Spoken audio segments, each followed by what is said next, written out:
minutes to stay in the books. Asafa Powell, his only major title, the Commonwealth title in 2006, and frankly that doesn't register alongside the Worlds and the Olympics. Tyson Gay, of course, the double gold medalist from 2 years ago, still the champion. Will he be in a few minutes' time, or will this young man take over and add gold from here tonight, these World Championships in Berlin, to that gold from Beijing? If you read the list of winners of the world title, remember these World Championships only took place for the first time in 1983. Carl Lewis won the first three editions in 83, 87 and 91. It used to take place only every 4 years. Linford Christie in 1993 in Stuttgart took gold. Donovan Bailey in 1995 in Gothenburg scored gold medal performance. And then it was the era of Maurice Green. What a champion he was. Athens in 97. Seville in 99, Edmonton in 2001, and that was with an injury from Green in the final one in Edmonton. Then it was Kim Collins in 2003. He shocked everybody, although his winning time, 10:07, was the slowest yet for a world title. Justin Gatlin, the disgraced Justin Gatlin, winning in 2005 with 9.88, that in the rain of Helsinki. And 2 years ago, Tyson Gay, 9.85. The defence of Gay's title is probably going to be a tougher defence than anyone has ever faced before. Well, never before a global final have I seen two of the contestants' competence shadow boxing. That's exactly what Asafa Powell and Usain Bolt were doing a matter of seconds ago. Shadow boxing around the blocks. It was like watching Muhammad Ali and Joe Frazier, and I suppose the natural way to take that on, Tim, is this is a truly heavyweight contest, isn't it? Those Bolt arms, those foam arms have been dished out around this city. Bolt arms sounds like a pub, doesn't it, in the home counties? The lineup, though, there it is. Dwayne Chambers of Great Britain, the only man to get through to this stage. The European indoor champion in March this year, second in the UK Championships to Simeon Williamson, who couldn't even make it through to the semi-finals. Hasn't been a good games or good championships for Williamson. Mark Burns of Trinidad goes in lane 2. Daniel Bailey of Antigua in lane 3. Usain Bolt of Jamaica in 4. Gay, the champion, there he is in lane 5. 9.93 in his semi-final. Powell goes in 6 for Jamaica. Patton for the USA 7. And Trinidad's Richard Thompson in lane 8. There are 5 athletes from the Caribbean in this final. Dwayne Chambers is not one of them, of course. The Briton, now 31, took a medal in the World Championships in 1999. Here he is again, trying to get another one 10 years later. Mark Burns, 4th in his semi-final in 10:01. But for Burns, well, it's yet another world final. It was a season's best that brought him to this stage. He was 5th in Helsinki 4 years ago, 7th 2 years ago in Osaka. Daniel Bailey, training partner of Usain Bolt, and he finds himself in the adjacent lane to the Olympic champion, coached by Glenn Mills. Obviously a lot of that Bolt shyness has rubbed off, but really enjoying himself here, and that's lovely to see. None of the strutting and attitudes of some of the champions of the past. These lads look like a couple of youngsters just enjoying a day out. Usain Bolt goes in lane 4. 9.89 in his semi-final, and he was toying with it. That championship record, remember, 9.80.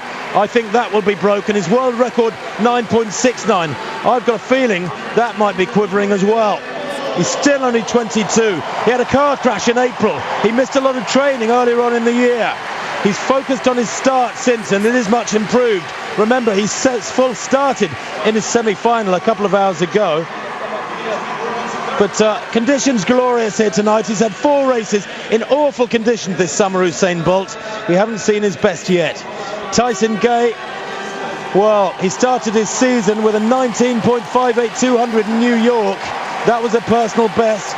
He equalled the national record for the USA in Rome with 9.77, but he has been struggling with a groin injury, which he says is not really hampering him. He just has to run in pain. We shall find out whether or not he's got the quality here tonight to not only withstand that pain, but the challenge of the top Jamaican. Here's the number 2 Jamaican. I don't think... What are they on, these guys? Asafa Powell in lane 6. just in case you were wondering. 9.95 in his semi-final. He too has had his injury problems this season. The bronze medalist from 2 years ago, the Commonwealth champion. He seems to have failed again and again to fulfill what so many have expected. 5th in the last 2 Olympic 100 finals, Powell. Davis Patton, one of the 2 Americans in this final. He goes in lane 7. 9.98 for 3rd place in his semi-final. He was a 200 metres silver medalist all of 6 years ago in 2003. 31 years old now is Davis Patton. Along with Dwayne Chambers, the only man the wrong side of 30. But let's not forget that Linford Christie lifted the Olympic title in Barcelona 92 in his mid-30s. Richard Thompson completes the lineup, the 5th Caribbean athlete in this final. The Trinidadian goes in lane 8, 9.98 in his semi-final. I tell you what, we're going to see athletes in a few minutes' time smash through the 10-second barrier and finish way down the field. This is one of the most loaded 100-metre fields in a long, long time. And such brash, precocious talent out there too. Bolt, 22. He's actually 23 this coming Sunday. Can he give himself a birthday present a week before he should receive it? Chances are he can, and he will. Daniel Bailey, 22 years old. They are the youngsters of the field, but can Bolt in 4 perhaps drag his training partner Bailey to a medal? Will he be within sight of Bolt?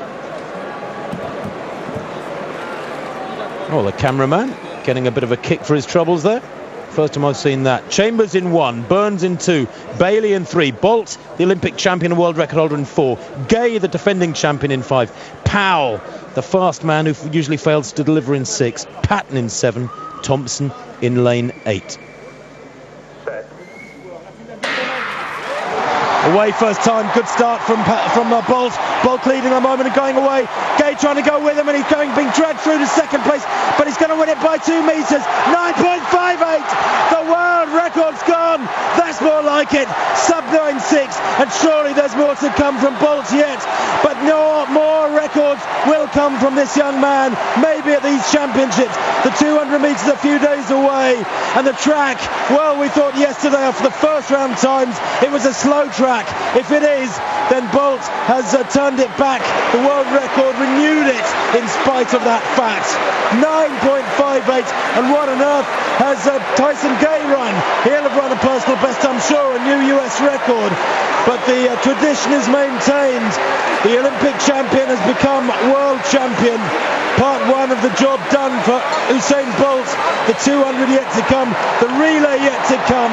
Martin, it was the perfect race, and there wasn't tonight quite the showboating that we saw in Beijing. He's improved the world record by over 1/10 of a second. It's a huge jump. Well, I reckon he could break 10 seconds running through a bath of custard, this fella. They say this track isn't the best. Well, what will he run on a fast track? 9.58. Gay, 9.71. His fastest ever legal time. It is an American record. We still saw a fair amount of showboating, didn't we? Just before they went into their blocks, Bolt, using his hand, was indicating, I'm going to be like a jet plane, I'm going to take off. He was like Concorde. 9.58. And get him on a truly fast track. And look at this. Well, it's not Morris dancing, but it's all rather impressive. Usain Bolt has taken another massive chunk off the world record. What can this man do? There was a time when we used to get very excited about people breaking 10 seconds. Well, we got the time for the first 5 here. 5th place, Davis Patton, 9.93.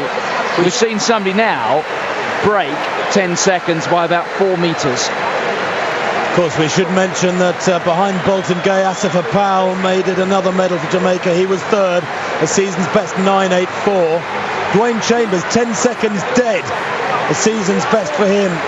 He's the fastest time by a Briton for some time, that, goodness me, a few years. And that's the shot, of course, that'll be spread across newspapers all over the world. It wasn't just a world record, and I say that, of course, with enormous inverted commas, but 9.69 in Beijing last year. We knew he was toying around then. We knew he was toying around tonight in his semi-final, running 9.89. The championship record's been shattered. The world record's been blasted into history. And you wonder just what more this man can do. What would have run here tonight if this was a quicker track? We do hear talk about it being a slightly softer track. It's not a Mondo track. Those we understand are the quicker tracks, as was the case in Beijing. Maybe there's another tenth of a second or so to come off that. He's on record, Martin, as saying he believes he can go into the 9.4s. I suppose anything's possible, isn't it? Tyson Gay, well, he can't... but he can look at himself in the mirror tonight and say, well, I came here after last year when I didn't even make the Olympic final after struggling with injury. I've come here and I've run on not the fastest track in the world, 9.71. Simply, there comes a point when you simply can't control certain things. You can only control how fast you run yourself. And Gay has delivered in a massive way. And how often?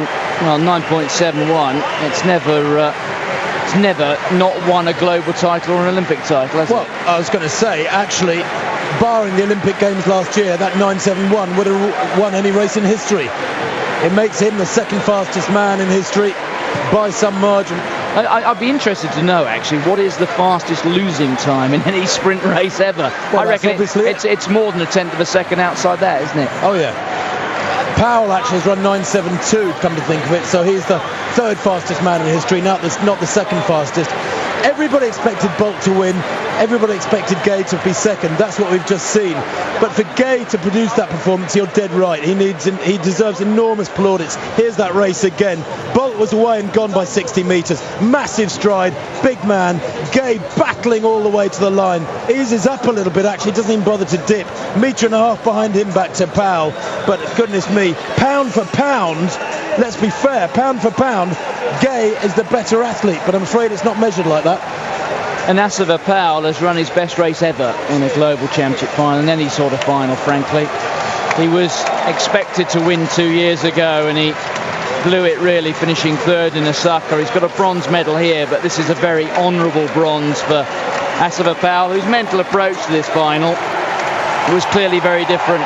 He allowed himself to play the games with Usain Bolt at the start, bit of shadow boxing, and then sticking the old hip number on the end of his nose. You don't see that from Asava Powell, I haven't until now. Perhaps that's the approach to adopt, because he has had what frankly can be referred to as bottle problems in the past, hasn't he? I can remember when 10.5 was an international class time. Now we have a 9.5. It's almost intergalactic, it really is. It's a superb running from Usain Bolt. That mark, I have little doubt, will be improved by the Jamaican maybe in the next 3 or 4 weeks. Very often after the major championships, the athletes come out in one-off races. Let's forget, this is his 4th race in 2 days. He's got to be running on tired legs, no matter how much adrenaline was in them.